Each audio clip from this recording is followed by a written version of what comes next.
Have you ever wondered how some women seem to navigate dating with confidence, clear boundaries, and healthy standards? They don't chase mixed signals, they don't stay in situationships for years, and when something doesn't feel right, they're willing to walk away without taking things personally. For a long time, I used to wonder what made the difference, and I realized it all comes down to self-esteem. In my early 30s, there were periods when my self-esteem dropped significantly. I was once dating this guy for a few months who would come visit me over the weekends when it was convenient for him. He would barely check in on me over the course of the week, and he wasn't really interested in getting to know me as a person on a deeper level. And yet I stayed and I accepted the bare minimum, and I didn't see his emotional unavailability for what it was. I struggled to communicate my needs because I was operating from fear, scarcity, and anxiety. Part of me believed that he was such a great catch that if I were to raise my standards and ask for more, he would leave, and I wouldn't find someone like him again. Looking back, it wasn't a dating problem, it was a self-esteem problem. Hey guys, welcome back to my channel where I aim to bring optimism and faith back into the lives of women who are navigating modern dating, love, societal pressure, and timelines in their 30s. So if that sounds good to you, let's get right into it. Let's first talk about what healthy self-esteem actually looks like. Women with healthy self-esteem approach dating differently. They choose men who treat them with kindness, respect, and consistency. They recognize secure, healthy behavior and do not chase after mixed signals. They are able to communicate their needs, values, and boundaries clearly.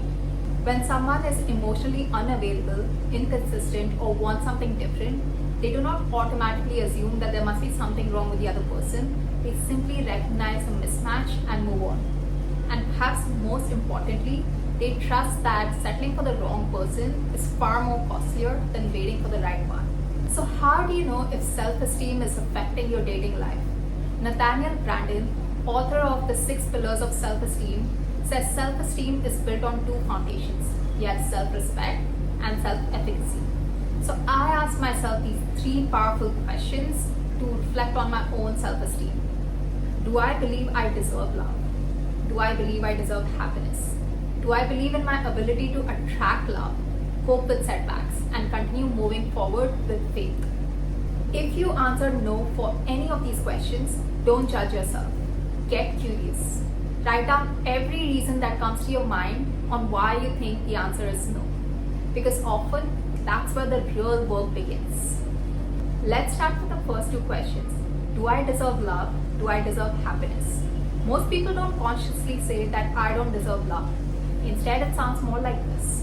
Maybe when I lose weight, maybe when my skin improves, maybe when I feel more confident, maybe when I feel more attractive, maybe when I feel more successful. Or sometimes it can sound like this. I think I'm too introverted. I think I'm too awkward. I don't have good friendships. My past relationships prove that there is something wrong with me or that I'm not good enough.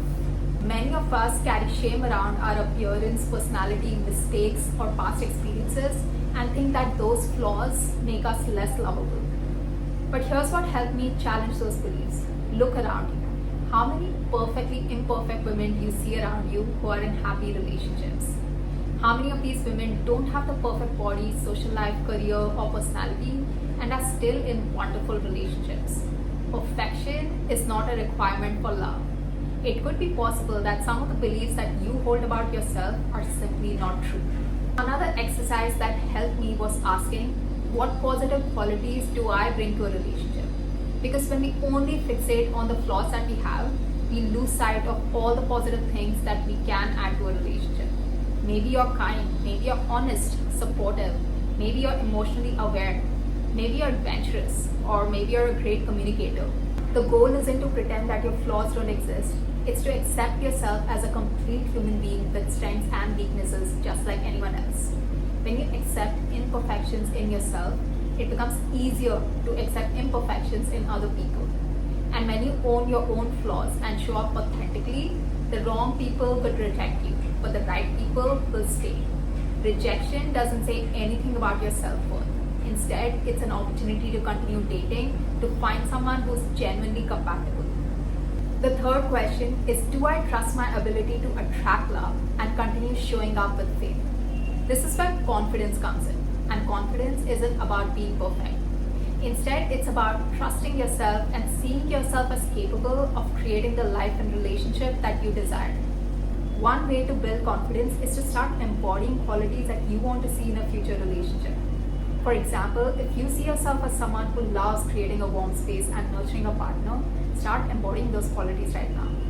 You can start cooking meals that you enjoy and create living spaces that feel welcoming and peaceful. Or maybe you see yourself as adventurous and playful and you want a relationship that's full of travel, new experiences, and spontaneity. Start building out that side of your personality now by trying new hobbies, exploring new places, and traveling. Not because you want a partner to validate those experiences, but because that's how you want to show up as. When you actively live your values, instead of waiting for a relationship to start living your values, you naturally become more confident. You stop asking, will someone choose me? And start asking, will this person fit into the life that I'm already creating?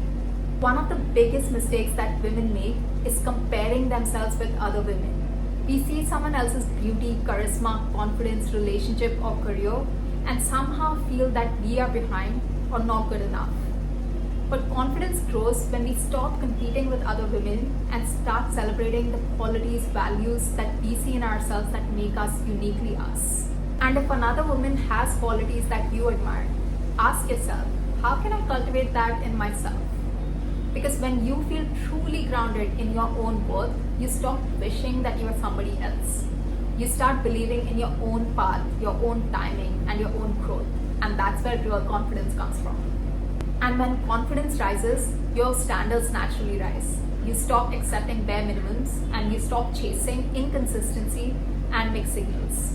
And you start evaluating relationships based on what truly matters long term, such as communication, shared values, effort, emotional availability, and support.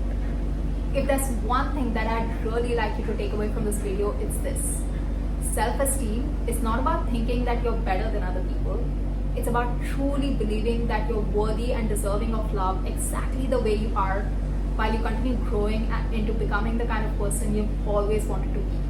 Because when self-esteem rises, your standards rise, your confidence improves, your communication improves, you stop taking rejection personally, and you stop settling for relationships which don't align with what you truly want. That's it for today, guys. I hope this video helped you reflect on your own self-esteem and how you actually show up in dating. And as always, keep choosing alignment and faith over timelines. I'll see you in the next one.